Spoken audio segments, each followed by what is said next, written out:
नमस्कार दोस्तों, स्वागत है आपका हमारे YouTube चैनल अरुण शिक्षा अकादमी में। दोस्तों, आज हम एनसीईआरटी क्लास 10th हिंदी यानी क्षितिज जो है उसके एमसीक्यू लेकर आए हैं। सबसे पहले हम पद्यखंड पर चर्चा करने वाले हैं। इसमें हम क्षितिज भाग 2 के यानी 10th के दो चैप्टर के एमसीक्यू हम यहाँ पर लेकर आए हैं। एक सूरदास के पद और एक दूसरा चैप्टर जो है राम लक्ष्मण परशुराम संवाद। दो दो चैप्टर करके हम इस पे एमसीक्यू तैयार कर रखे हैं आपके लिए। प्रत्येक दिन हम ये एमसीक्यू चलाएंगे, क्योंकि इससे पहले हमने 9th 8th 7th और 6th की हिंदी के एमसीक्यू तैयार करे हैं। आप प्लेलिस्ट में जाकर के वहां देख सकते हैं। 12th हिंदी एनसीईआरटी की हिंदी उसके भी एमसीक्यू हमने तैयार करे हैं, आप वहां जाकर भी देख सकते हैं। आज हम केवल क्लास 10 की जो हिंदी है उसकी चर्चा करने वाले हैं। इससे पहले चैनल पर नए हैं तो प्लीज चैनल सब्सक्राइब जरूर करें और प्यारा सा कमेंट करते हुए आज के सेशन में हम आगे बढ़ेंगे। आज के सेशन का जो है वो पहला क्वेश्चन होगा, बिना स्किप करे आप इसको देख लीजिए, आपको बहुत ही आनंद की अनुभूति भी होगी। पहला चैप्टर है सूरदास के पद। इसके जो पहला प्रश्न इसका होगा, और एक बात ध्यान रखिएगा, इसमें हम संपूर्ण क्वेश्चन पर चर्चा करने वाले हैं। इस पे हमने 44 क्वेश्चन पर चर्चा की है। अगला सेशन जो हमारा होगा पार्ट 2, उसमें हम 46 से आगे बात करेंगे। ठीक है, इस तरीके से चलेगा सेशन। क्वेश्चन नंबर 1 है, बड़भागी किसे कहा गया है?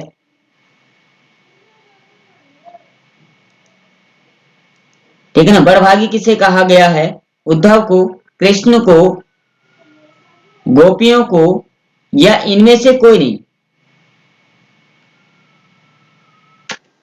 क्वेश्चन नंबर 1 का जो राइट आंसर होगा आपका ए ऑप्शन इसमें आ जाएगा, यानी उद्धव को बड़भागी कहा गया है। बात करते हैं क्वेश्चन नंबर 2 की। कृष्ण द्वारा चुराई गई अपनी किसी वस्तु को गोपियां वापस लेना चाहती है, माखन, धन, मन, दही। राइट आंसर 2 का आपका हो जाएगा सी ऑप्शन, यानी मन को वापस लेना चाहती है। बात करते हैं क्वेश्चन नंबर 3 की। उद्धव के व्यवहार की तुलना किसके पत्ते से की गई है? पीपल के, कमल के, केला के, या नीम के? राइट आंसर हो जाएगा आपका बी ऑप्शन, यानी कमल के पत्ते के समान की गई है। बात करते हैं क्वेश्चन नंबर 4 की।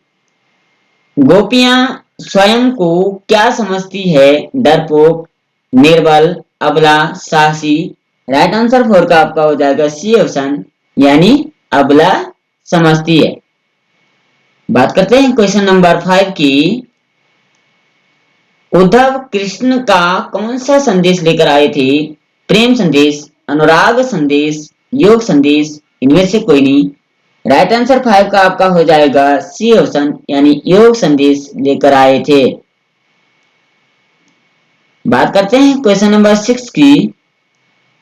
गोपियों को अकेला छोड़कर कृष्ण कहाँ चले गए थे? ब्रज, द्वारका, मथुरा, वृंदावन? राइट आंसर 6 का आपका हो जाएगा सी ऑप्शन, यानी मथुरा चले गए थे। बात करते हैं क्वेश्चन नंबर 7 की। कृष्ण के आने की प्रतीक्षा किसे है? भक्तों को, उद्धव को, गोपियों को, यशोदा को? राइट आंसर आपका 7 का हो जाएगा सी ऑप्शन, यानी गोपियों को है। बात करते हैं क्वेश्चन नंबर 8 की। कृष्ण की संगति में रहकर भी कौन उनके प्रेम से अछूते रह गए हैं? उद्धव, गोपियां, राधा? इनमें से कोई नहीं। राइट आंसर आपका 8 का हो जाएगा ए ऑप्शन, यानी उद्धव। बात करते हैं क्वेश्चन नंबर 9 की। गोपियां किसके प्रेम में आसक्त हो गई थी? आसक्त का मतलब होता है आश्रित हो जाना, यानी इनके एक दूसरे के अभाव में नहीं रह पाना, एक दूसरे से जुदा न हो पाना, यानी लगाव हो जाना। उद्धव प्रेम, कृष्ण प्रेम, संगीत प्रेम? इनमें से कोई नहीं। राइट आंसर 9 का आपका हो जाएगा बी ऑप्शन, यानी कृष्ण के प्रेम में आसक्त हो गए थे। बात करते हैं क्वेश्चन नंबर 10 की। गोपियां किसके प्रेम में आसक्त हो गई थी? और ये 2 बार आ गया, ठीक है। इसका ये आ गया कृष्ण प्रेम में। बात करते हैं क्वेश्चन नंबर 11 की। मथुरा जाते समय कृष्ण गोपियों का क्या लेकर गए? नीति, मन, बुद्धि? कोई नहीं। 11 का राइट आंसर आपका हो जाएगा बी ऑप्शन, यानी मन लेकर गए थे। बात करते हैं आगे क्वेश्चन नंबर 12 की। उद्धव द्वारा दी गई योग संबंधी शिक्षा को गोपियां कैसा बताती है? हारिल की लड़की के समान, गुड़ के समान मीठी, राजधर्म के योग्य, कड़वी ककड़ी के समान। राइट आंसर हो जाएगा 12 का डी ऑप्शन, यानी कड़वी ककड़ी के समान बताई गई है। बात करते हैं क्वेश्चन नंबर 13 की। गोपियों के अनुसार राजा का धर्म क्या होना चाहिए? राजा किसी भी स्थिति में प्रजा को नहीं सताता है, प्रजा को दुखी नहीं करता है, प्रजा की रक्षा करता है, या उपरोक्त सभी। राइट आंसर आपका 13 का हो जाएगा डी ऑप्शन, यानी ये सभी जो है तीनों तथ्य सही है, यानी डी ऑप्शन इसका राइट आंसर हो जाएगा। बात करते हैं आगे क्वेश्चन नंबर 14 की। गोपियों के अनुसार श्री कृष्ण ने किस मर्यादा का पालन नहीं किया? प्रेम की मर्यादा, लोक लाश की मर्यादा, सामाजिक मर्यादा, या उपरोक्त सभी। राइट आंसर 14 का आपका हो जाएगा ए ऑप्शन, यानी प्रेम की मर्यादा नहीं की थी। बात करते हैं क्वेश्चन नंबर 15 की। हारिल पक्षी से किसकी तुलना की गई है? कृष्ण से, गोपियों से, उद्धव से, ब्रजवासियों से। राइट आंसर 15 का आपका हो जाएगा बी ऑप्शन, यानी गोपियों से की गई है। बात करते हैं क्वेश्चन नंबर 16 की। गोपियां गोपियों गोपियां खुद का स्वभाव कैसा बताती है? चतुर, निर्दयी, घमंडी, भोला। राइट आंसर आपका 16 का हो जाएगा डी ऑप्शन, यानी भोलापन बताती है। आगे बढ़ते हैं क्वेश्चन नंबर 17 की ओर। गोपियों को कृष्ण का व्यवहार कैसा प्रतीत होता है? उदारपूर्ण, छलपूर्ण, निष्ठुरपूर्ण, या इनमें से कोई नहीं। राइट आंसर 17 का आपका हो जाएगा बी ऑप्शन, यानी छलपूर्ण लगता है। बात करते हैं क्वेश्चन नंबर 18 की। गोपियां श्री कृष्ण को किसके समान मानती है? हारिल की लकड़ी के समान, राजा के समान, कमल के पत्ते के समान, तेल की गगरी के समान। राइट आंसर 18 का हो जाएगा आपका ए ऑप्शन, यानी हारिल की लकड़ी के समान। बात करते हैं क्वेश्चन नंबर 19 की। इनमें किसने प्रेम की मर्यादा का उल्लंघन किया? गोपियों ने, उद्धव ने, राजा ने, कृष्ण ने। 19 का राइट आंसर आपका हो जाएगा यहाँ पे डी ऑप्शन, यानी कृष्ण ने प्रेम की मर्यादा का उल्लंघन किया। बात करते हैं क्वेश्चन नंबर 20 की। गोपियों द्वारा उद्धव को बड़भागी कहने का क्या कारण है? ये कृष्ण के लिए कृष्ण के प्रिय सखा होना, कृष्ण के समीप रहकर भी निर्गुण ही बड़ा बात करना, उद्धव का अत्यंत ज्ञानी होना, इनमें से कोई नहीं। राइट आंसर 20 का आपका हो जाएगा बी ऑप्शन, यानी कृष्ण के समीप रहकर भी निर्गुण की बात न करना। तो कुल मिलाकर के जो है चैप्टर 1 के हमने 20 क्वेश्चन यहाँ पर तैयार कर लिए हैं। आप आशा करते हैं आपको बहुत अच्छे लगे होंगे। चैप्टर 2 राम लक्ष्मण संवाद, परशुराम संवाद है, तुलसीदास द्वारा रचित है। तुलसीदास जी इसके रचयिता हैं। इसके भी एमसीक्यू देख लेते हैं। इससे पहले चैनल पर नए हैं प्लीज चैनल सब्सक्राइब जरूर करें, एक प्यारा सा कमेंट भी जरूर करें, अपने दोस्तों को शेयर करते हुए आगे बढ़ते हैं 21 की ओर। जो सेवा का काम करें वो कौन कहलाता है? नौकर, सेवक, चौकीदार। दार आ जाएगा, ठीक है।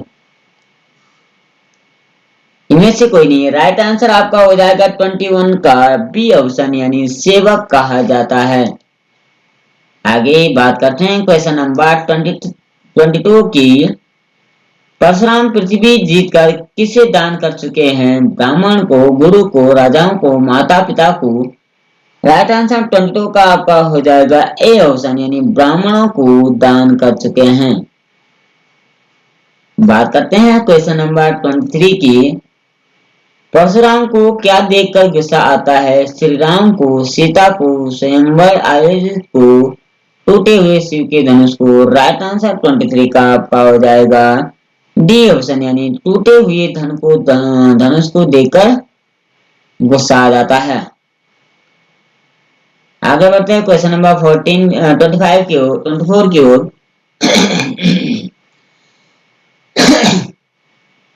किसके वंश में आकर लक्ष्मण के मुंह किसके वश में आकर लक्ष्मण के मुंह से होश पूर्वक वचन नहीं निकल रही थी? प्रेम मोह काल लोग। राइट आंसर आपका हो जाएगा 24 का सी ऑप्शन, यानी काल के वश में आकर के उसके मुंह से आवाज नहीं निकल पाई। सी ऑप्शन इसका राइट आंसर हो जाएगा। बात करते हैं क्वेश्चन नंबर 25 की। लक्ष्मण को शांत करने के लिए किसने कहा? श्री राम ने, राजा जनक ने, विश्वामित्र ने या प्रजा ने? राइट आंसर 25 का आपका हो जाना है ए ऑप्शन, यानी श्री रामचंद्र जी ने कहा था। बात करते हैं आगे क्वेश्चन नंबर 26 की। परशुराम गुरु के ऋण से कैसे ऋण होना चाहते थे? धनुष को जोड़कर, ऋण चुकाकर, गुरु की भक्ति करके, धनुष तोड़ने वाले का वध करके। राइट आंसर 26 का आपका हो जाएगा डी ऑप्शन, यानी धनुष तोड़ने वाले का वध करके। बात करते हैं क्वेश्चन नंबर 27 की। शिवजी का धनुष तोड़ने वाले को परशुराम अपना क्या समझते हैं? शत्रु, मित्र, भाई, पड़ोसी? राइट आंसर 27 का हो जाएगा ए ऑप्शन, यानी शत्रु समझते हैं। बात करते हैं क्वेश्चन नंबर 28 की। सूरवीर अपनी वीरता कहाँ दिखाई? घर में, युद्ध में, बातों में? इनमें से कोई नहीं। राइट आंसर आपका 28 का हो जाना है यहाँ पे डी ऑप्शन, यानी युद्ध में वीरता दिखाई। आगे बढ़ते हैं क्वेश्चन नंबर 29 की ओर। परशुराम ने किसके प्रेम के कारण लक्ष्मण का वध नहीं किया? सम का, पिता का, शिव का, विश्वामित्र का? राइट आंसर 29 का आपका हो जाएगा 29 का राइट आंसर डी ऑप्शन इसमें हो जाएगा, यानी विश्वामित्र के। आगे बात करते हैं क्वेश्चन नंबर 30 की। परशुराम किस कुल के घोर शत्रु थे? क्षत्रिय कुल के बहुत शत्रु थे। बात करते हैं क्वेश्चन नंबर 31 की। तुलसीदास ने भृगुकुल के ध्वज किसे कहा जाता है? श्री राम को, राजा जनक को, परशुराम को, रावण को? राइट आंसर आपका 31 का हो जाएगा यहाँ पर सी ऑप्शन, यानी परशुराम को। आगे बात करते हैं क्वेश्चन नंबर 32 की। परशुराम ने किसे अपना गुरु मानते हैं? हनुमान जी को, शिव जी को, विश्वामित्र, ब्रह्मा जी को? राइट आंसर 32 का हो जाएगा आपका बी ऑप्शन, यानी शिव जी को अपना गुरु मानते हैं। बात करते हैं क्वेश्चन नंबर 33 की। विश्वामित्र के अनुसार साधु किसके दोषों को मन में धारण नहीं करते? वृद्धों के, युवकों के, स्त्रियों के, बालकों के? राइट आंसर आपका हो जाएगा 33 का राइट आंसर यहाँ पे हो जाएगा डी ऑप्शन, यानी बालकों के। बात करते हैं क्वेश्चन नंबर 34 की। सहस्त्रबाहु कौन था? देवता, किसान, ब्राह्मण, राक्षस? राइट आंसर 24 का आपका हो जाएगा, सॉरी 34 का यहाँ पर हो जाएगा डी ऑप्शन, यानी राक्षस को महाशत्रु मानते हैं, शत्रुभाव मानते हैं। बात करते हैं क्वेश्चन नंबर 35 की। परशुराम के वचन किसके समान कठोर है? वज्र के समान, लोहे के समान, पत्थर के समान, लोहे के समान? राइट आंसर आपका हो जाएगा 35 का राइट आंसर आप पर होगा ए ऑप्शन, यानी वज्र को मानते हैं। आगे बढ़ते हैं क्वेश्चन नंबर 36 की ओर। परशुराम के क्रोध को किसने शांत करने का प्रयास किया? राजा जनक ने, श्री राम ने, विश्वामित्र ने, लक्ष्मण ने? राइट आंसर 36 का आपका हो जाएगा बी ऑप्शन, यानी श्री राम जी ने प्रयत्न किया था। बात करते हैं क्वेश्चन नंबर 37 की। परशुराम ने मंदबुद्धि बालक किसे कहा है? श्री राम को, लक्ष्मण को, बृहस्पति को? राइट आंसर आपका 37 का आपका आ जाएगा बी ऑप्शन, यानी लक्ष्मण को मंदबुद्धि बालक कहा है। बात करते हैं क्वेश्चन नंबर 38 की। किसने किसके वचन कोटि कोटि पुलिस के रूप में है? विश्वामित्र, अंध, विश्वामित्र, सीता, परशुराम, श्री राम। उत्तर आ जाएगा, राइट आंसर है आपका 38 का राइट आंसर हो जाएगा सी ऑप्शन, यानी परशुराम के। बात करते हैं क्वेश्चन नंबर 39 की। युद्ध क्षेत्र में शत्रु को देखकर अपनी प्रशंसा करता है? वीर, वीर, निडर, कायर, कमजोर। राइट आंसर आपका 39 का हो जाएगा सी ऑप्शन, यानी कायर ऐसी बात करता है। बात करते हैं क्वेश्चन नंबर 40 की। किसने किसके कहने पर परशुराम ने अपनी माता का वध कर लिया था? गुरु के, पिता के, प्रेयसी के, इनमें से कोई नहीं। राइट आंसर 40 का आपका हो जाएगा बी ऑप्शन, यानी पिता के कहने पर परशुराम ने अपनी माता का वध कर दिया था। बात करें आगे की ओर, क्वेश्चन नंबर 41 की। देवता, ब्राह्मण, भक्त और गाय पर किस कुल में वीरता नहीं दिखाई जाती? रघुकुल में, चौहान कुल में, भृगुकुल में, आर्य कुल में। राइट आंसर आपका हो जाएगा 41 का ए ऑप्शन, यानी रघुकुल में। आगे बढ़ते हैं, बात करते हैं क्वेश्चन नंबर 42 की। सहस्त्रबाहु की भुजाओं को किसने काट डाला था? लक्ष्मण ने, परशुराम ने, विष्णु ने, शिव ने। राइट आंसर 42 का आपका हो जाएगा बी ऑप्शन, यानी परशुराम ने। बात करते हैं क्वेश्चन नंबर 43 की। 43 के राइट आंसर की बात करें, समान, नया, पुराना, अच्छा। राइट आंसर आपका 43 का हो जाएगा यहाँ पर ए ऑप्शन, यानी सम्मान करना। बात करते हैं क्वेश्चन नंबर 44 की। श्री राम ने किसके धनुष को तोड़ा था? परशुराम के, शिव के, ब्रह्मा विष्णु के।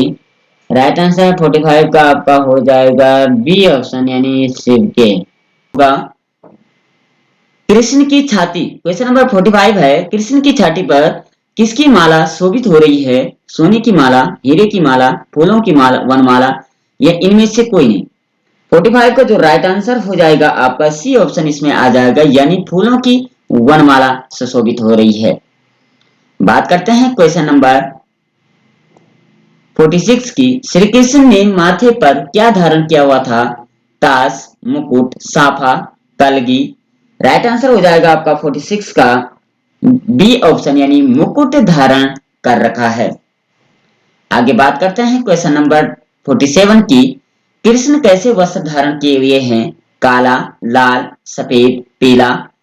राइट आंसर आपका हो जाएगा 47 का डी ऑप्शन, यानी कृष्ण ने पीला वस्त्र धारण किया हुआ है।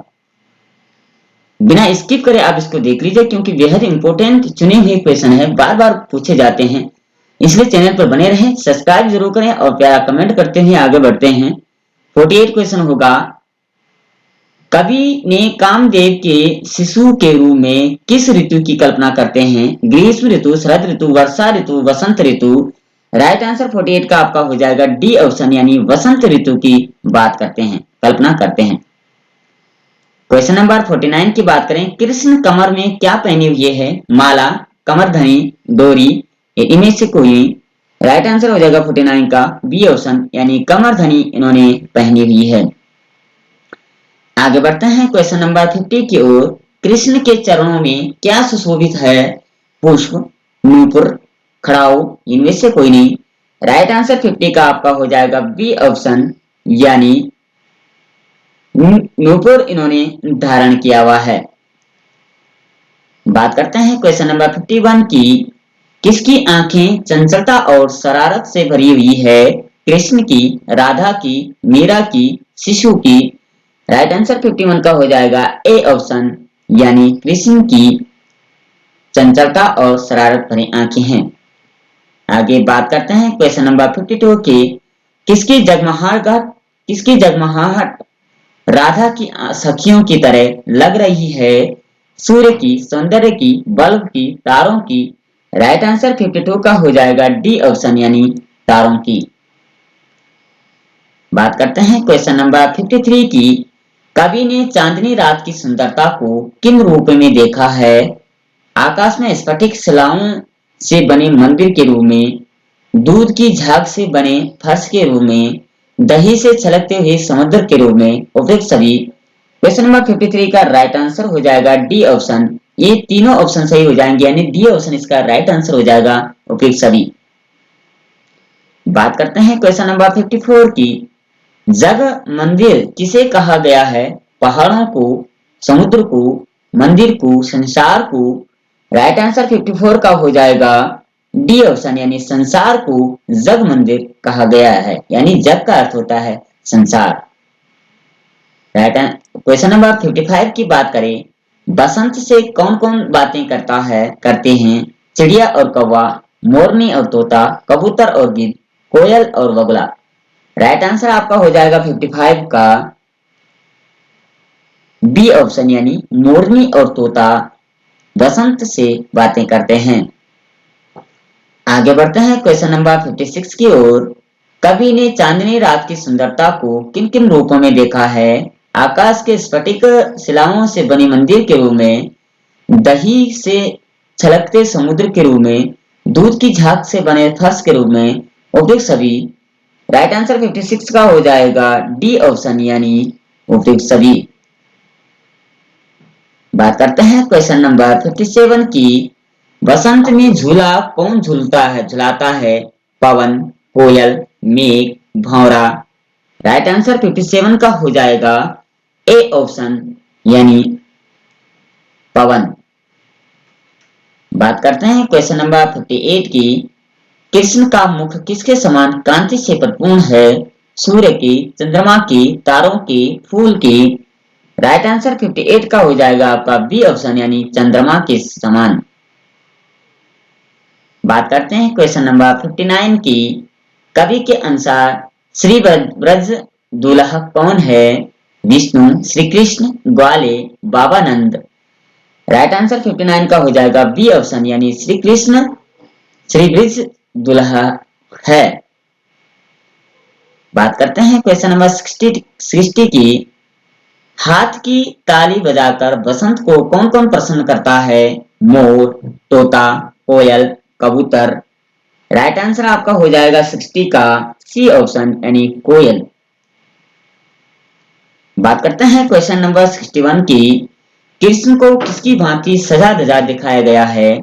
नायक, देव, दुल्हे, इनमें से कोई नहीं। राइट आंसर 61 का हो जाएगा आपका सी ऑप्शन, यानी दुल्हे के समान। बात करते हैं क्वेश्चन नंबर 62 की। चांदनी रात में कौन सा दर्पण सा प्रतीत होता है? जल, चांद, आकाश, तारे। राइट आंसर 62 का हो जाएगा सी ऑप्शन, यानी आकाश। बात करते हैं क्वेश्चन नंबर 63 की। कवि ने किसे नायिका बताया है? लता को, कमल को, कमल की कली को, वायु को, प्रकृति को। राइट आंसर 63 का हो जाएगा बी ऑप्शन, यानी कमल की कली को। बात करते हैं क्वेश्चन नंबर 64 की। कवि ने चांदनी की कल्पना किसके रूप में की है? सुधा मंदिर के, देव मंदिर के, सौंदर्य महल, इनमें से कोई नहीं। राइट आंसर आपका हो जाएगा 64 का ए ऑप्शन, यानी सुधा मंदिर। बात करते हैं क्वेश्चन नंबर 65 की। फर्श पर फैली चांदनी कैसी लग रही थी? सागर सी, दूध सी की झाग सी, सफेद वस्त्र सी, बादल सी। राइट आंसर 65 का आ जाएगा बी ऑप्शन, यानी दूध की झाग सी। बात करते हैं क्वेश्चन नंबर 66 की। कटी का अर्थ क्या है? कटी हुई, पतली, कमर, पेट। राइट आंसर 66 का हो जाएगा सी ऑप्शन, यानी कमर। बात करते हैं क्वेश्चन नंबर 67 की। कवि के अनुसार भवन में किसकी तरंगों सा अपार आनंद उमड़ रहा है? दही के समुद्र की तरंगों सा, सूर्य की किरणों सा, प्रकाश की तरंगों सा, चांदनी की तरंगों सा। राइट आंसर 67 का हो जाएगा ए ऑप्शन, यानी दही के समुद्र की तरंगों सा। बात करते हैं क्वेश्चन नंबर 68 की। कवि ने चंद्रमा को किसका प्रतिबिंब बताया है? सूर्य का, राधा के मुख का, सागर का, कृष्ण के मुकुट का। राइट आंसर 68 का हो जाएगा बी ऑप्शन, यानी राधा के मुख का। अब बात करते हैं चैप्टर 4 यानी आत्मकथ्य जो है, इसके एमसीक्यू हम देख लेते हैं। इसके एमसीक्यू भी तैयार किए हुए हैं। चैनल पर नए हैं प्लीज चैनल सब्सक्राइब जरूर करें और प्यारा कमेंट करते हुए आगे बढ़ते हैं क्वेश्चन नंबर 69 की ओर। कवि के जीवन की गागर कैसी है? रंगीन, खाली, भरी, सुनहरी। राइट आंसर हो जाएगा आपका 69 का डी ऑप्शन यानी खाली है। क्वेश्चन नंबर 70 की बात करें, कवि ने मधुर चांदनी रात किसे कहा है? अपने जीवन की मीठी यादों को, सुहावनी चांदनी रात को, आनंददायक रात को, जीवन की खुशी को। 70 का राइट आंसर हो जाएगा आपका ए ऑप्शन यानी अपने जीवन की मीठी यादों को। बात करते हैं क्वेश्चन नंबर 71 की, कवि अपने किस स्वभाव को दोष नहीं देना चाहते हैं? मधुर, उग्र, कोमल, सरल। राइट आंसर 71 का हो जाएगा डी ऑप्शन यानी सरल स्वभाव को। बात करते हैं क्वेश्चन नंबर 72 की, कवि के आलिंगन में आते आते कौन रह गया? माँ, पुत्री, प्रेमिका या कोई नहीं। राइट आंसर 72 का हो जाएगा सी ऑप्शन यानी प्रेमिका। बात करते हैं क्वेश्चन नंबर 73 की, कवि अपनी आत्मकथा क्यों नहीं लिखना चाहता है? उसके जीवन में सुख ही सुख थे, उसके जीवन में केवल दुर्बलताएं थी, उसके जीवन में गरीबी थी, उसका जीवन आदर्श था। राइट आंसर 73 का हो जाएगा बी ऑप्शन, उसके जीवन में केवल दुर्बलताएं थी। बात करते हैं क्वेश्चन नंबर 74 की, कवि ने आत्मकथ्य कविता में संसार को क्या कहा है? शाश्वत, धनी, नश्वर, सनातन। राइट आंसर 74 का हो जाएगा आपका सी ऑप्शन यानी संसार को नश्वर कहा है। क्वेश्चन नंबर 75 की बात करें, कवि के जीवन के सारे दुख, दर्द और अभाव कैसे है? मौन, अधिक, कम या कोई नहीं। राइट आंसर 75 का हो जाएगा ए ऑप्शन यानी मौन है। क्वेश्चन नंबर 76 की बात करें, गहरे नीले आकाश में अनगिनत लोगों ने क्या लिखे हैं? आत्मकथा, कविता, कहानियां, गीत। राइट आंसर हो जाएगा आपका 76 का ए यानी आत्मकथा लिखी हुई है। 77 की बात करें, कवि ने मधुप किसे कहा है? मन को, भौरों को, धन को, आकाश को। 77 का राइट आंसर ए ऑप्शन हो जाएगा, मन को मधुप कहा है। प्रश्न नंबर 78 की बात करें, कवि ने अपने मन को किसका रूप दिया है? भंवरे का, गीतकार का, कोयल का, इनमें से कोई नहीं। क्वेश्चन नंबर 78 का राइट आंसर होगा आपका ए ऑप्शन यानी भंवरे को मन का रूप दिया है। बात करते हैं क्वेश्चन नंबर 79 की, गागर रीति से कवि क्या तात्पर्य है? खाली घड़ा, छोटी गागर, सुखों की खाले जीवन, भरा हुआ घड़ा। राइट आंसर हो जाएगा आपका 79 का सी ऑप्शन, सुखों से खाली जीवन।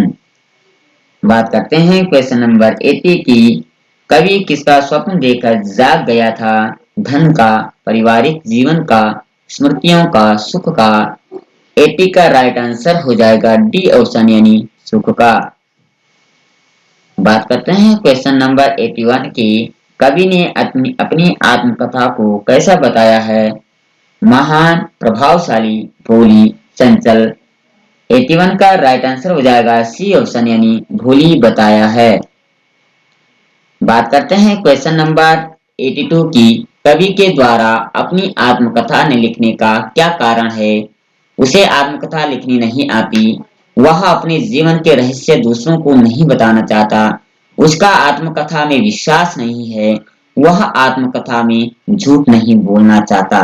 राइट आंसर 82 का हो जाएगा बी ऑप्शन यानी वह अपने जीवन के रहस्य दूसरों को नहीं बताना चाहता।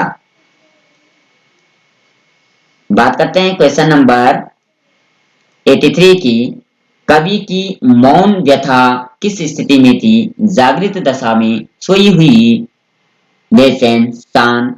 83 का राइट आंसर हो जाएगा बी ऑप्शन यानी सोई हुई। बात करते हैं क्वेश्चन नंबर 84 की। कविता में थका हुआ पथिक कौन है? कवि, कवि के मित्र, कवि की प्रेमिका, कोई नहीं। 84 का राइट आंसर हो जाएगा ए ऑप्शन यानी कवि। बात करते हैं क्वेश्चन नंबर 85 की। कवि का दाम्पत्य जीवन कैसा है? क्लेश रहित, सुखी, दुखी या कोई नहीं। 85 का राइट आंसर सी ऑप्शन इसमें हो जाएगा यानी दुखी है। बात करते हैं क्वेश्चन नंबर 86 की। मुरझाकर गिर रही पत्तियां किसका प्रतीक है? खुशियों की, उदासी का, निराशाओं का, कोई नहीं। 86 का राइट आंसर हो जाएगा सी ऑप्शन यानी निराशाओं का। बात करते हैं क्वेश्चन नंबर 87 की। कथा शब्द का प्रयोग कवि ने किसके लिए किया है? कथा के लिए, अंतर्मन के लिए, इतिहास के लिए, आत्म के लिए। 87 का राइट आंसर हो जाएगा बी ऑप्शन यानी अंतर्मन के लिए। बात करते हैं क्वेश्चन नंबर 88 की। कवि अपने जीवन के किन अनुभवों को सबसे बांटना नहीं चाहते? सार्वजनिक, पारिवारिक, मधुर, निजी। राइट आंसर 88 का हो जाएगा डी ऑप्शन यानी निजी। बात करते हैं क्वेश्चन नंबर 89 की। कवि ने खाली घड़ी से किसकी ओर इशारा किया है? खाली घर, सूखी नदी, असफल जीवन, इनमें से कोई नहीं। 89 का राइट आंसर हो जाएगा सी ऑप्शन यानी असफल जीवन। बात करते हैं क्वेश्चन नंबर 90 की। इस सेशन का आखिरी क्वेश्चन होगा। सीवन उधेड़ना का अर्थ है सीवन खोलना, टांके तोड़ना, जीवन के रहस्य जानना, सिलाई काटना। 90 का राइट आंसर सी ऑप्शन हो जाएगा जीवन के रहस्य जानना। की बात करें, कवि ने बादल का आह्वान क्यों किया है? गर्जन करने के लिए, मधुर राग सुनाने के लिए, वर्षा करने के लिए, छाया करने के लिए। 91 का राइट आंसर हो जाएगा आपका ए ऑप्शन गर्जन करने के लिए।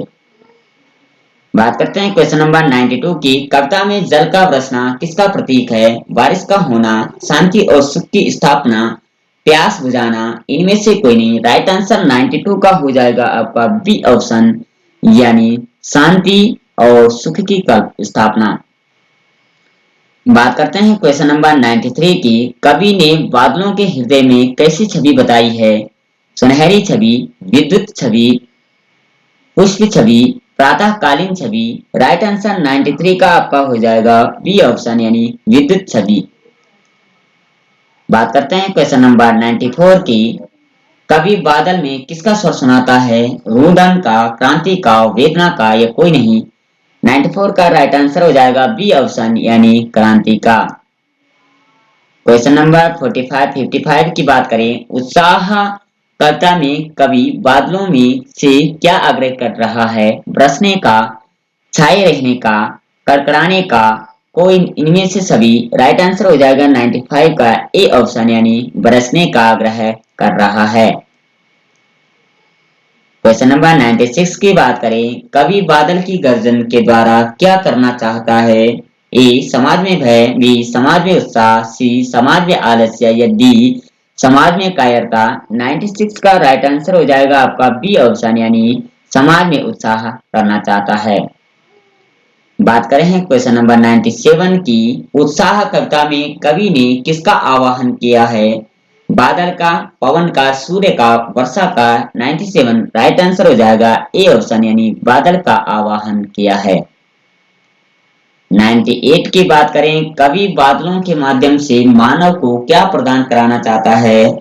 धन, ज्ञान, जीवन की नई नई प्रेरणाएं, अतीत का इतिहास। राइट आंसर 98 का हो जाएगा सी ऑप्शन यानी जीवन की नई नई प्रेरणाएं। बात करते हैं क्वेश्चन नंबर 99 की। कवि ने तप्त धरा के माध्यम से किस ओर संकेत किया है? जन सामान्य की पीड़ा, जलवायु परिवर्तन, अत्यधिक गर्मी या वैश्विक तपन। 99 का राइट आंसर हो जाएगा ए ऑप्शन यानी जन सामान्य की पीड़ा। क्वेश्चन नंबर 100 की बात करें। तप्त धरा का सांकेतिक अर्थ क्या है? गर्म धरती, सूखी धरती, दुखों से पीड़ित धरती या कोई नहीं। 100 का राइट आंसर हो जाएगा आपका सी ऑप्शन यानी दुखों से पीड़ित धरती। क्वेश्चन नंबर 101 की बात करते हैं। इससे पहले चैनल पर नहीं है, प्लीज चैनल सब्सक्राइब जरूर करें, पुराने सेशन जरूर देख लीजिए, तभी जो है आपको आनंद आएगा और आपका हिंदी जो है वो कंप्लीट हो पाएगा। 101 की बात करें, कवि ने बादलों को किसकी कल्पना के समान बताया है? बालकों, कवि की, सैनिक की, व्यापारी की। 101 का राइट आंसर हो जाएगा आपका ए ऑप्शन यानी बादलों की। बात करते हैं प्रश्न नंबर 102 की। कवि के अनुसार कौन व्याकुल थे? संसार के लोग, अमीर लोग, गरीब लोग, बच्चे। राइट आंसर है आपका 102 का ए ऑप्शन यानी संसार के लोग। प्रश्न नंबर 103 की बात करें, कवि ने निदाद अर्थात भीषण गर्मी से किसकी ओर इशारा किया है? अधिक गर्मी, सांसारिक कष्ट, असफलता, ये एक कोई नहीं। 103 का राइट आंसर हो जाएगा आपका बी ऑप्शन यानी सांसारिक कष्ट। 104 की बात करें, विश्व के जन क्यों व्याकुल एवं परेशान थे? भूख के कारण, बीमारी के कारण, प्रियजनों से दूर जाने के कारण, भयंकर गर्मी के कारण। 104 का राइट आंसर हो जाएगा आपका डी ऑप्शन यानी भयंकर गर्मी के कारण। प्रश्न नंबर 105 की बात करें, फाल्गुन मास में कैसी हवाएं चल रही है? शुष्क, नमी युक्त, मादक, मंद मंद। 105 का राइट आंसर हो जाएगा सी ऑप्शन यानी मादक हवाएं चल रही है। प्रश्न नंबर 106 की बात करें, फाल्गुन मास में के आते ही वृक्ष के कैसे लगने लगते हैं? हरे भरे, पीले पीले, सूखे सूखे, पत्र विहीन। 106 का राइट आंसर हो जाएगा ए ऑप्शन यानी हरे भरे लग रहे हैं। प्रश्न नंबर 107 की बात करें, फाल्गुन मास के कारण लोगों के चेहरे पर क्या है?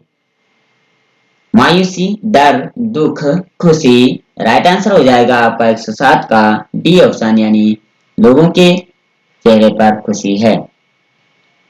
108 की बात करें, कवि की आंख कहां से नहीं हट रही है? प्राकृतिक सुंदरता से, धन दौलत से, अपनी रचना से, समाज की बुराइयों से। 108 का राइट आंसर हो जाएगा आपका ए ऑप्शन यानी प्राकृतिक सुंदरता से। बात करें प्रश्न नंबर 109 की। बादल अपनी गर्जन तर्जन से किसे घेर लेता है? समुद्र को, पृथ्वी को, आकाश को, कोई नहीं। राइट आंसर हो जाएगा आपका 109 का सी ऑप्शन यानी आकाश को घेर लेता है। बात कर रहे प्रश्न नंबर 110 की। कवि ने बादलों को क्या कहकर पुकारा है? अज्ञात दिशा से आने वाले, बरसने वाले, ज्ञात दिशा से आने वाले, इनमें से कोई नहीं। राइट आंसर 110 का हो जाएगा आपका ए ऑप्शन यानी अज्ञात दिशा से आने वाले। प्रश्न नंबर 111 की बात करें, धराधर किसके लिए प्रयुक्त हुआ है? पृथ्वी, आकाश, समुद्र, बादल। राइट आंसर हो जाएगा आपका 111 का डी ऑप्शन यानी बादल के लिए। 112 की बात करें, किस महीने में चारों तरफ हरियाली छा जाती है? फाल्गुन मास, माघ मास, बैसाख मास, आषाढ़ मास। 112 का राइट आंसर हो जाएगा ए ऑप्शन यानी फाल्गुन माह में चारों तरफ हरियाली फैल जाती है। 113 की बात करें, कवि के अनुसार क्या अट नहीं रही है? धूप, फागुन की प्राकृतिक छटा, प्रसन्नता, सुगंध। राइट आंसर 113 का हो जाएगा आपका डी ऑप्शन यानी फाल्गुन की प्राकृतिक छटा नहीं अट रही है। प्रश्न नंबर 114 की बात करें, कवि के अनुसार घर घर में क्या भर जाता है? धुआं, जल, फाल्गुन मास की शोभा, वर्षा का पानी। राइट आंसर 114 का हो जाएगा आपका सी ऑप्शन यानी फाल्गुन मास की शोभा। अब बात करते हैं चैप्टर 6 यानी यह दंतुरित, मुस्कान और फसल। इसके एमसीक्यू भी हम देख लेते हैं। इससे पहले चैनल पर नहीं, प्लीज चैनल सब्सक्राइब जरूर करें, प्यारा सा कमेंट करते हुए और अपने दोस्तों के साथ शेयर जरूर करें। पुराने सेशन भी जरूर देख लीजिए क्योंकि तभी जो आपका हिंदी कंप्लीट हो पाएगा। क्वेश्चन नंबर 115 की बात करें, कवि ने किसकी मुस्कान को दंतुरित मुस्कान कहा है? वृद्ध, युवक, बच्चे, युवती। राइट आंसर हो जाएगा 115 का सी ऑप्शन यानी बच्चे की मुस्कान को दंतुरित मुस्कान कही है। प्रश्न नंबर 116 की बात करें, कवि को एकटक कौन निहार रहा है? लड़की, किसान, शिशु, मेहमान। 116 का राइट आंसर हो जाएगा सी ऑप्शन यानी शिशु यानी जो बच्चा है वो कवि को एकटक निहार रहा है। प्रश्न नंबर 117 की बात करें, किसके प्राणों का स्पर्श पाकर कठिन पाषाण पिघल गया है। पाषाण का यहाँ पत्थर के लिए कहते हैं, यानी पत्थर भी पिघल गया है। कवि के, माता के, बच्चे के, पिता के। 117 का राइट आंसर सी ऑप्शन, यानी बच्चे के प्राणों का स्पर्श करते हुए पाषाण हृदय भी यानी पत्थर दिल भी पिघल गया है। बात करते हैं क्वेश्चन नंबर 118 की। एनिमेस देखना का अर्थ क्या होता है। रुक रुक कर देखना, कभी कभी देखना, लगातार देखना या कोई नहीं। राइट आंसर हो जाएगा आपका सी ऑप्शन, यानी लगातार देखे रहना। प्रश्न नंबर 119 की बात करें, कवि और छोटे बच्चे के परिचय का माध्यम कौन बनता है। बच्चे की माँ, बच्चे की दादी, बच्चे की बहन, बच्चे का भाई। राइट आंसर है आपका 119 का ए ऑप्शन, यानी बच्चे की माता।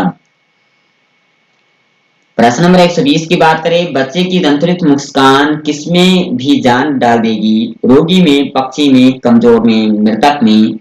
120 का राइट आंसर हो जाएगा डी ऑप्शन, यानी बच्चे की जो दंतरित मुस्कान है उसको देख करके मृतक के अंदर भी प्राण आ जाएंगे। 121 की बात करें, कविता में झोपड़ी में कमल खिलने का क्या आशय है। झोपड़ी में फूल खिलना, पैसे कमाना, अमीर होना, गरीबी में आनंद आना। 121 का राइट आंसर हो जाएगा डी ऑप्शन, यानी झोपड़ी में कमल खिलने का अर्थ है गरीबी के समय में आनंद की प्राप्ति होना। प्रश्न नंबर 122 की बात करें, बच्चे की मुस्कान में किसे पिघलने की शक्ति है। बर्फ, क्रोध, कठोर व्यक्ति का मन, पत्थर। राइट आंसर हो जाएगा 122 का सी ऑप्शन, यानी कठोर व्यक्ति का मन भी पिघलने की शक्ति रखता है। प्रश्न नंबर 123 की बात करें, जलाजात किसे कहते हैं। बादल को, जलजात किसे कहते हैं। बादल को, वर्षा को, कमल को, मछली को। 123 का राइट आंसर सी ऑप्शन इसका हो जाएगा, कमल को कहता है। जात मतलब उत्पन्न होना, जल मतलब पानी में, यानी कमल जो है उत्पन्न होता है। ठीक है, बात करें प्रश्न नंबर 124 की।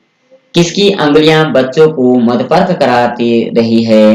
कवि, माता की, बहन की, डॉक्टर की। 124 का राइट आंसर बी ऑप्शन यहाँ पे हो जाएगा, माता की अंगुलियां बच्चे को मदपर्क कराए है। प्रश्न नंबर 125 की बात करें, कवि को क्या छवि मान लगती है। धूप, छाया, बच्चे की मुस्कान, बच्चे की माँ। राइट आंसर 125 का हो जाएगा सी ऑप्शन, यानी बच्चे की मुस्कान। बात करते हैं प्रश्न नंबर 126 की। फसल के उगने से में किसका योगदान रहता है। अनेक व्यक्तियों के शारीरिक परिश्रम का, खेतों की मिट्टी में गुणधर्म का, नदियों के जल का, उपरोक्त सभी। राइट आंसर 126 का हो जाएगा आपका डी ऑप्शन। ये सभी आंसर सही है, यानी डी ऑप्शन इसका सही हो जाएगा। बात करते हैं प्रश्न नंबर 127 की। फसल की पैदावार किसके जादू के कारण होती है। काली संदली मिट्टी के मिश्रण द्वारा, रासायनिक खाद द्वारा, नदियों के पानी द्वारा, चांद की किरणों द्वारा। राइट आंसर 127 का हो जाएगा सी ऑप्शन, यानी नदियों के पानी के द्वारा। प्रश्न नंबर 128 की बात करें, पानी का जादू का अर्थ क्या है। पानी का प्रभाव, पानी पर जादू करना, जादू से पानी उत्पन्न करना, पानी द्वारा जादू करना। 128 का राइट आंसर हो जाएगा आपका ए ऑप्शन, यानी पानी का प्रभाव। बात करें प्रश्न नंबर 129 की। पाषाण पिघलने से क्या तात्पर्य है। कठोर हृदय में दया उत्पन्न होना, पत्थर का गलना, पत्थर बनना, पत्थर से पानी बनना। राइट आंसर हो जाएगा 129 का ए ऑप्शन, यानी कठोर हृदय में दया उत्पन्न होना। 130 की बात करें, फसल वस्तुतः किसके सहयोग का परिणाम है। प्राकृतिक और नदी के, नदी और सूरज के, प्रकृति और मनुष्य के, मनुष्य और मिट्टी के। 130 का राइट आंसर हो जाएगा आपका सी ऑप्शन, यानी प्रकृति और मनुष्य के। बात करते हैं प्रश्न नंबर 131 की। कवि के अनुसार फसलें किनका बदला हुआ रूप है। खनिज लवणों का, बीजों का, पौधों का, सूर्य की किरणों का। 131 का राइट आंसर डी ऑप्शन यहाँ पे हो जाएगा, सूर्य की किरणों का। प्रश्न नंबर 132 की बात करें, फसल कविता में कवि के ने पाठकों को किस विषय में अवगत कराया है। शारीरिक परिश्रम से, प्राकृतिक उत्पादनों से, वायु शुद्धता से, फसल निर्माण से। राइट आंसर 132 का हो जाएगा आपका डी ऑप्शन। बात करें प्रश्न नंबर 133 की, मिट्टी का गुणधर्म किसे कहा गया है? मिट्टी के गुणों को, मिट्टी की नमी को, मिट्टी की उपजाऊ शक्ति को, मिट्टी के धर्म को। राइट आंसर हो जाएगा आपका 133 का सी ऑप्शन, यानी मिट्टी की उपजाऊ शक्ति को। बात करें प्रश्न नंबर 134 की, किसके कोटि कोटि हाथों में स्पर्श की गरिमा बताई है गई है? किसान, व्यापारी, कवि के, जनसाधारण के। राइट आंसर आपका 134 का हो जाएगा ए ऑप्शन, यानी किसान के। बात करते हैं क्वेश्चन नंबर 135 की, कवि ने संदली शब्द का प्रयोग किसके लिए किया है? मिट्टी के लिए, फसल के लिए, पानी के लिए, वायु के लिए। 135 का राइट आंसर हो जाएगा आपका ए ऑप्शन, यानी मिट्टी के लिए। इस सेशन का आखिरी क्वेश्चन होगा 136 नंबर, वायु का योगदान किन्हें बड़ा करने में होता है? बच्चों को, फसलों को, पेड़ों को, जानवरों को। बी ऑप्शन इसमें सही हो जाएगा, फसलों को बड़ा करने में। कभी अपने जीवन में क्या पाने के लिए निरंतर दौड़ता रहा? लोकप्रियता, मान प्रतिष्ठा, अपार संपत्ति, उपरोक्त सभी। राइट आंसर हो जाएगा 137 का डी ऑप्शन, ये सभी चीजें वो निरंतर उसके पाने के लिए दौड़ता रहा। ठीक है, बात करते हैं क्वेश्चन नंबर 38 की, कवि के अनुसार छाया को छूने से क्या होता है? सुख की प्राप्ति, दुख की प्राप्ति, धन की प्राप्ति, भोजन की प्राप्ति। राइट आंसर आपका हो जाएगा 138 का बी ऑप्शन, यानी दुख की प्राप्ति होती है।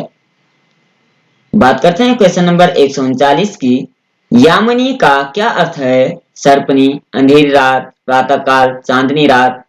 राइट आंसर आपका 139 का राइट आंसर आपका हो जाएगा डी ऑप्शन, यानी चांदनी रात। बात करते हैं प्रश्न नंबर 140 की, कवि ने प्रभुता का शरण बिंब किसे कहा है? शरण में आए हुए व्यक्ति को, बड़प्पन के एहसास को, घमंड को, उदारता को। राइट आंसर 140 का आपका हो जाएगा बी ऑप्शन, यानी बड़प्पन के असहाय को। बात करते हैं क्वेश्चन नंबर 141 की, कवि ने प्रभुता की कामना को क्या माना है? मृग तृष्णा, कटु यथार्थ, जीवन की सच्चाई या चंद्रिका। राइट आंसर 141 का आपका हो जाएगा बी ऑप्शन, यानी कटु यथार्थ माना है। बात करते हैं प्रश्न नंबर 142 की, छाया शब्द का प्रयोग किसके लिए किया गया है? बादल के लिए, छांव के लिए, मधुर स्मृतियों के लिए, खुशियों के लिए। राइट आंसर आपका हो जाएगा 142 का सी ऑप्शन, यानी मधुर स्मृतियों के लिए। बात करते हैं क्वेश्चन नंबर 143 की, चांदनी रात को देखकर कवि को किसकी याद आती है? प्रेमिका के केसों से में गूंथे फूल, सांसारिक सुख, माँ की, या इनमें से कोई नहीं। राइट आंसर 143 का आपका हो जाएगा ए ऑप्शन, यानी प्रेमिका के केसों में गूंथे फूल। बात करते हैं प्रश्न नंबर 144 की, कवि छाया छूने से इसलिए मना कर रहा है क्योंकि यह मन की पीड़ा बनकर चुभती रहती है, मृग तृष्णा मात्र है, शारीरिक पीड़ा प्रदान करती है, स्पर्श योग्य नहीं होती। राइट आंसर 144 का आपका हो जाएगा ए ऑप्शन, यानी मन की पीड़ा बनकर चुभती रहती है। बात करते हैं प्रश्न नंबर 145 की, कवि के अनुसार किसके पीछे दौड़ने से धन की प्राप्ति नहीं होती है? छाया की, बादल की, पवन की, सुखद घड़ियों की याद की। राइट आंसर आपका 145 का डी ऑप्शन इसमें हो जाएगा, यानी सुखद घड़ियों की यादों के सहारे आप धन प्राप्ति नहीं कर सकते। बात करते हैं क्वेश्चन नंबर 146 की, शरद रात किसका प्रतीक है? ठंड का, खुशियों का, धन का, प्रेम का। राइट आंसर 146 का आपका हो जाएगा बी ऑप्शन, यानी खुशियों का। बात करते हैं प्रश्न नंबर 147 की, चंद्रिका शब्द का प्रयोग किस अर्थ के लिए किया गया है? सुख के दिनों के लिए, दुख के दिनों के लिए, आलस्य के अर्थ में, मस्ती के दिनों में। राइट आंसर 147 का आपका हो जाएगा ए ऑप्शन, यानी सुख के दिनों में।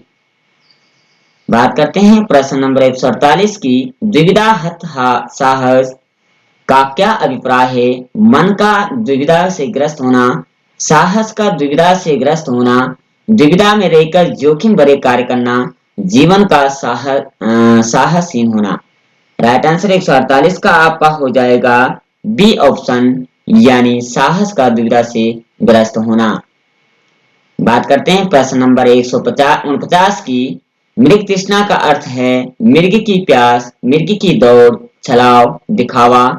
राइट आंसर 149 का आपका हो जाएगा सी ऑप्शन, यानी छलावा। बात करते हैं प्रश्न नंबर 150 की। कवि को पंथ दिखाई क्यों नहीं देता? अंधेरे के कारण, अंधेपन के कारण, दुविधाग्रस्त के कारण, घने जंगल के कारण। राइट आंसर आपका 150 का हो जाएगा सी ऑप्शन, यानी दुविधाग्रस्त होने के कारण। बात करते हैं प्रश्न नंबर 151 की। कवि के जीवन की सुरंग सुविधियां क्या है? बीती सुखद स्मृतियां, प्रिया के पुष्पगुच्छ, सच्चाई के कटु अनुभव, प्रिया मिलन की सुनहरी यादें। राइट आंसर 151 का आपका हो जाएगा डी ऑप्शन, यानी प्रिया मिलन की सुनहरी यादें। बात करते हैं प्रश्न नंबर 152 की। कवि का साहस कैसा है? कमजोर, कम, अत्यधिक, द्विधाग्रस्त। राइट आंसर 152 का आपका हो जाएगा डी ऑप्शन, यानी द्विधाग्रस्त है। प्रश्न नंबर 143 की बात करें। कवि को किसका दुख है? चांद के न खिलने का, सूर्य के न मिलने का, चांद के छिपे जाने का, बादल के न होने आने का। 153 का राइट आंसर ए ऑप्शन इसमें हो जाएगा, यानी चांद के न खिलने का। बात करते हैं प्रश्न नंबर 154 की। हर चंद्रिका में छिपी एक रात कृष्णा है। पंक्ति का भाव। सुख दुख के क्षण सदैव स्थिर रहते हैं। सुख दुख जीवन के अभिन्न अंग है। चांद की किरणों में आशा की किरण विद्यमान होती है। उपरोक्त सभी। राइट आंसर 154 का आपका हो जाएगा बी ऑप्शन, यानी सुख दुख जीवन में अभिन्न अंग है। बात करते हैं प्रश्न नंबर 155 की। रस बसंत का क्या अभिप्राय है? बसंत का रस, बसंत में रस जाना, सुखमय जीवन, दुखमय जीवन। राइट आंसर 155 का आपका हो जाएगा सी ऑप्शन, यानी सुखमय जीवन। बात करते हैं प्रश्न नंबर 156 की। कवि ने मानव को किसका पूजन करने के लिए कहा है? भगवान का, धन का, यथार्थ का, भविष्य का। राइट आंसर 156 का आपका हो जाएगा सी ऑप्शन, यानी यथार्थ का। बात करते हैं प्रश्न नंबर 157 की। कवि ने किसके पूजन की बात कही है? जीवन के सूचनों की, जीवन की कटी सच्चाई की, मन के भ्रम की, अतीत के सुहावने क्षणों की। राइट आंसर आपका 157 का हो जाएगा बी ऑप्शन, यानी जीवन के कटु सच्चाई की। आगे बात करते हैं प्रश्न नंबर 158 की। कृष्णा शब्द के माध्यम से कवि ने किस ओर संकेत किया है? श्री कृष्ण की ओर, दुख रूपी रात की ओर, सुख की रात की ओर, या अंधेरी रात की ओर। राइट आंसर 158 का आपका हो जाएगा बी ऑप्शन, यानी दुख रूपी रात की ओर। अब बात करते हैं चैप्टर 8, यानी जो कन्यादान है, इसके एमसीक्यू भी हम देख लेते हैं। इससे पहले चैनल पर नए हैं, प्लीज चैनल सब्सक्राइब जरूर करें, प्यारा सा कमेंट करते हैं, दोस्तों के साथ शेयर करें। और आगे बढ़ते हैं क्वेश्चन नंबर 159 की ओर। किसे वैवाहिक जीवन के झंझटों और दुखों का ज्ञान नहीं है? दुनिया को, साध्वी को, ज्ञानी को, लड़की को। राइट आंसर 159 का हो जाएगा आपका डी ऑप्शन, यानी लड़की को। बात करते हैं प्रश्न नंबर 160 की। तुकों और कुछ लयबद्ध पंक्तियों से क्या आशय है? संगीत का संपूर्ण ज्ञान, सार्थक गीत की रचना करना, प्रत्येक बात का ज्ञान होना, स्पष्ट बात को समझना। 160 का राइट आंसर आपका हो जाएगा डी ऑप्शन, यानी स्पष्ट बात को समझना। बात करते हैं प्रश्न नंबर 161 की। दुख बांटना से क्या अभिप्राय है? दुख को देखना, दुख का वर्णन करना, दुख को पढ़ना, दुख को गहराई से अनुभव करना। राइट आंसर 161 का आपका हो जाएगा डी ऑप्शन, यानी दुख को गहराई से अनुभव करना। बात करते हैं प्रश्न नंबर 162 की। कवि ने किसके दुख को प्रामाणिक कहा है? भाई के, माँ के, पिता के, बहन के। 162 का राइट आंसर बी ऑप्शन इसमें हो जाएगा, माँ के दुख को प्रामाणिक कहा है। बात करते हैं 163 की। कवि ने किसे धुंधले प्रकाश की पाटिका बताया है? बेटी को, माँ को, पत्नी को, बहन को। राइट आंसर आपका हो जाएगा 63 का ए ऑप्शन, यानी बेटी को धुंधले प्रकाश की पाटिका कहा है। प्रश्न नंबर 164 की बात करें, माँ की अंतिम पूंजी किसे कहा गया है? बेटी को, बेटे को, पति को, बहन को। राइट आंसर आपका हो जाएगा 164। 164 का राइट आंसर आपका हो जाएगा ए ऑप्शन, यानी बेटी को कहा गया है। बात करते हैं प्रश्न नंबर 166 की। कन्यादान करते समय किसका दुख बहुत ही वास्तविक था? पिता का, माँ का, बहन का, भाई का। राइट आंसर आपका हो जाएगा 165 का राइट आंसर आपका हो जाएगा बी ऑप्शन, यानी माँ का। बात करते हैं प्रश्न नंबर 166 की। कवि ने लड़की को किन सुखों में जीता हुआ दर्शाया है?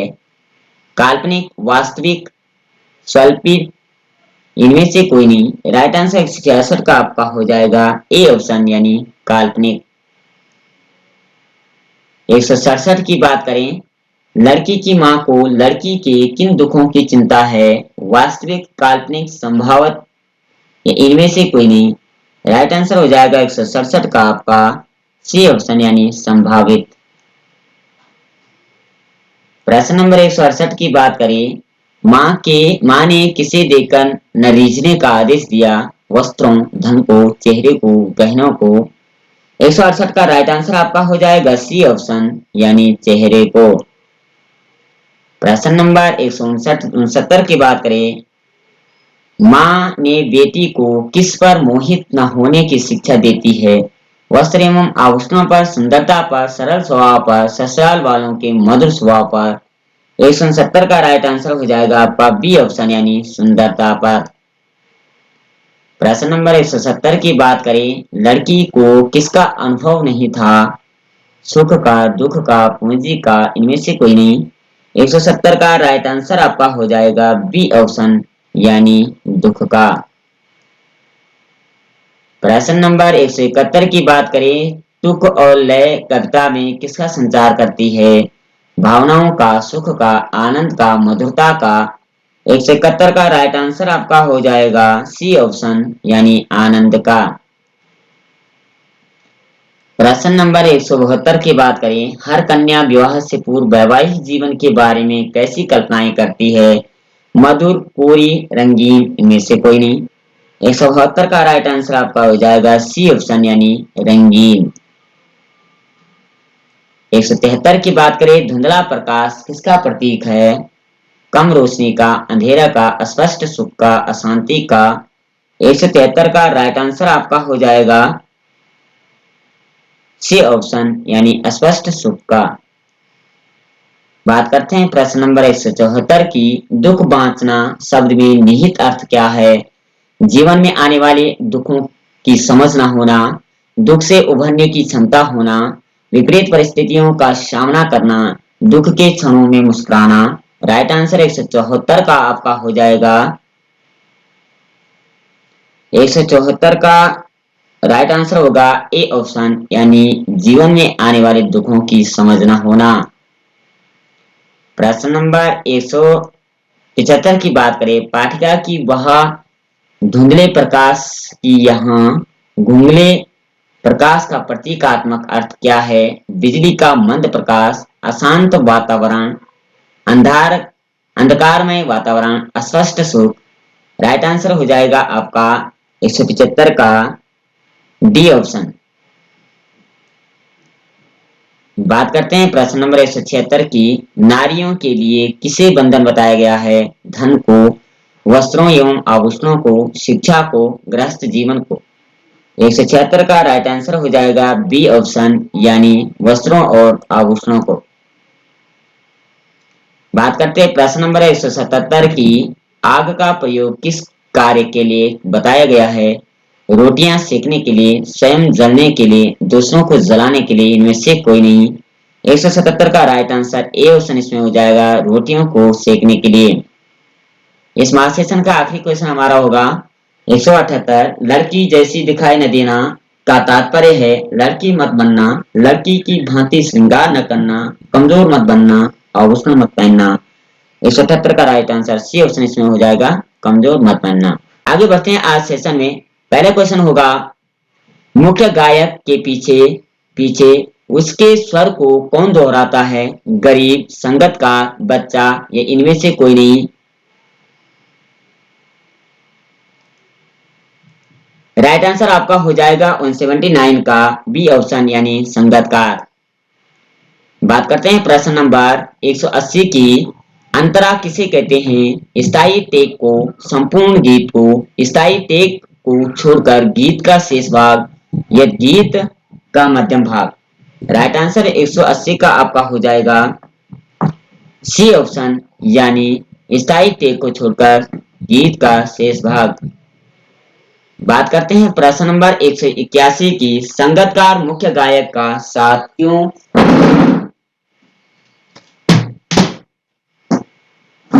क्यों देता है? उसकी गायन शक्ति बढ़ाने के लिए, उससे आगे बढ़ने के लिए, उससे भी सीखने के लिए, इनमें से कोई नहीं। राइट आंसर आपका 181 का हो जाएगा ए ऑप्शन यानी उसकी गायन शक्ति बढ़ाने के लिए। बात करते हैं प्रश्न नंबर 182 की। नए सिखिया किसे कहते हैं? जिसने अभी सीखना आरंभ किया हो, नौ बातें जानने वाला, नई शिक्षा, नया काम सिखाने वाला। राइट आंसर 182 का आपका हो जाएगा ए ऑप्शन यानी जिसने अभी सीखा हो, आरंभ किया हो सीखना, उसे नौसिखिया कहते हैं। प्रश्न नंबर 183 की बात करें। मुख्य गायक की आवाज कैसी होती है? मीठी, कोमल, सड़क कड़क तथा गरजदार या थकी हुई। राइट आंसर 183 का आपका हो जाएगा सी ऑप्शन यानी कड़क तथा गरजदार। बात करते हैं प्रश्न नंबर 184 की। मुख्य गायक की आवाज कैसी होती है? हल्की फुल्की, चट्टान जैसी भारी, लड़की जैसी या तिनके जैसी कमजोर। राइट आंसर हो जाएगा 184 का आपका बी ऑप्शन यानी चट्टान जैसी भारी होती है। प्रश्न नंबर 185 की बात करें। ऊंचे स्वर में गाए गए सरगम को क्या कहते हैं? ताल सरगम, तार सप्तक, ताल सप्तक, इनमें से कोई नहीं। 185 का राइट आंसर बी ऑप्शन आपका हो जाएगा, तार सप्तक उसको कहा जाता है। प्रश्न नंबर 186 की बात करें। संगतकार किसे कहा गया है? मुख्य गायक का साथ देने वाले को, संगति करने वाले को, समूह में रहने वाले को, संगत बनाने वाले को। 186 का राइट आंसर हो जाएगा ए ऑप्शन यानी मुख्य गायक का साथ देने वाले को। प्रश्न नंबर 187 की बात करें। किसकी आवाज को कमजोर एवं कांपती हुई बताया गया है? मुख्य गायक की, संगतकार की, श्रोता की, गीत लेखक की। राइट आंसर 187 का आपका हो जाएगा बी ऑप्शन यानी संगतकार की। प्रश्न नंबर 188 की बात करें। किस कारण के मुख्य गायक की आवाज साथ नहीं देती? थक जाने के कारण, स्वर ताल उखड़ने के कारण, गला बैठ जाने के कारण, सांस फूल जाने के कारण। 188 का राइट आंसर आपका हो जाएगा सी ऑप्शन यानी गला बैठ जाने के कारण। बात करते हैं प्रश्न नंबर 190 की। संगतकार मुख्य गायक को ढांढस कब बनाता था? जब मुख्य गायक निराश हो जाता था, जब उसका राग गिरने लगता है, जब वह आलसी बन जाता है, जब वह स्वर ताल भूल जाता है। 190 का राइट आंसर हो जाएगा बी ऑप्शन जब उसका राग गिरने लगता है। प्रश्न नंबर 190 की बात करें। अनहद का कविता के संदर्भ में क्या अर्थ है? सीमाहीन, असीम, अनंत, असीम मस्ती। राइट आंसर 190 का आपका हो जाएगा डी ऑप्शन यानी असीम मस्ती। प्रश्न नंबर 191 की बात करें। संगतकार की मुख्य भूमिका का क्या मुख्य भूमिका क्या होती है, मुख्य गायक के स्वर को शक्ति देना, मुख्य गायक की कमियां दूर करना, मुख्य गायक के स्वर को सुधारना, मुख्य गायक को आराम देना। राइट आंसर आपका 191 का हो जाएगा ए ऑप्शन, यानी मुख्य गायक के स्वर को शक्ति देना। प्रश्न नंबर 192 की बात करें, संगीतकार किन क्षेत्रों में पाए जा सकते हैं? राजनीतिक क्षेत्र में, संगीत के क्षेत्र में, नाटक के क्षेत्र में, उपरोक्त सभी। 192 का राइट आंसर आपका हो जाएगा डी ऑप्शन, यानी उपरोक्त सभी, ये तीनों कथन सत्य है। प्रश्न नंबर 193 की बात करें, कवि संगीतकार द्वारा अपने स्वर को मुख्य गायक के स्वर में से कम रखने को क्या मानता है? मनुष्यता, ईमानदारी, चालाकी, समझदारी। 193 का राइट आंसर हो जाएगा आपका ए ऑप्शन, यानी मनुष्यता। प्रश्न नंबर 194 की बात करें, किसके आवाज में हिचक सुनाई देती है? संगीतकार के, अभिनेता के, मुख्य गायक के, इनमें से कोई नहीं। राइट आंसर 194 का आपका हो जाएगा ए ऑप्शन, यानी संगीतकार के। प्रश्न नंबर 195 की बात करें, मुख्य गायक को यह एहसास कौन दिलाता है कि वह अकेला नहीं है? श्रोतागण, वाद्य तंत्र को बजाने वाला, गीत लेखक, संगीतकार। 195 का राइट आंसर हो जाएगा डी ऑप्शन, यानी संगीतकार। प्रश्न नंबर 196 की बात करें, स्थाई किसे कहा गया है? स्थान को, स्थिर को, गीत की मुख्य टेक को, गीत के शेष भाग को। 196 का राइट आंसर हो जाएगा सी ऑप्शन, यानी गीत के मुख्य टेक को। प्रश्न नंबर 197 की बात करें, संगीतकार किसे अपना उसका बचपन याद दिलाता है? श्रोता को, मुख्य गायक को, वाद्य यंत्र बजाने वाले को, स्वयं को। 197 का राइट आंसर बी ऑप्शन इसका हो जाएगा प्रमुख गायक को। प्रश्न नंबर 198 की बात करें, मनुष्यता का क्या अर्थ है? मानव को पहचानना, भलाई की भावना, सफलता की भावना, मित्रता की भावना। 198 का राइट आंसर हो जाएगा आपका बी ऑप्शन, यानी भलाई की भावना। प्रश्न नंबर 199 की बात करें, संगीतकार शीर्षक कविता के कवि का क्या नाम है? मंगलेश डबराल, ऋतुराज, सूर्यकांत त्रिपाठी, निराला, जयशंकर प्रसाद। राइट आंसर 199 का आपका हो जाएगा ए ऑप्शन, यानी मंगलेश डबराल द्वारा रचित है। इस महासेशन का आखिरी तथा पद्य खंड का आखिरी चैप्टर का आखिरी क्वेश्चन हमारा होगा। 200 प्रश्न पर हमने इस पर चर्चा की। कुल मिलाकर के पद्य खंड में हमने 200 प्रश्न तैयार किए हैं, आप इनको प्लेलिस्ट में जाकर के देख सकते हैं। संगीतकार का क्या नाम है? मुख्य गायक की आवाज में अपनी आवाज मिलाना, मुख्य गायक की प्रशंसा करना, मुख्य गायक का गीत सुनना, मुख्य गायक की कमियां निकालना। राइट आंसर 200 का हो जाएगा ए ऑप्शन, यानी मुख्य गायक की आवाज में अपनी आवाज मिलाना। तो कुल मिलाकर के 200 प्रश्नों पर हमने चर्चा की। आशा करते हैं आपको वीडियो पसंद आई होगी। वीडियो पसंद आए लाइक से सब्सक्राइब जरूर करें और प्यारा सा कमेंट करते हुए अपने दोस्तों के साथ शेयर करें। सेशन कैसा लगा आपको, ये भी आप जरूर इसको अपनी प्रतिक्रिया जरूर व्यक्त करें। इसके बाद हमारा जो है गद्य खंड का सेशन चलने वाला है और गद्य खंड पे भी हम 201 से आगे बढ़ने वाले हैं, उनको भी आप जरूर देख लीजिए। कल फिर मिलते हैं, तब तक के लिए जय श्री कृष्णा, राधे राधे।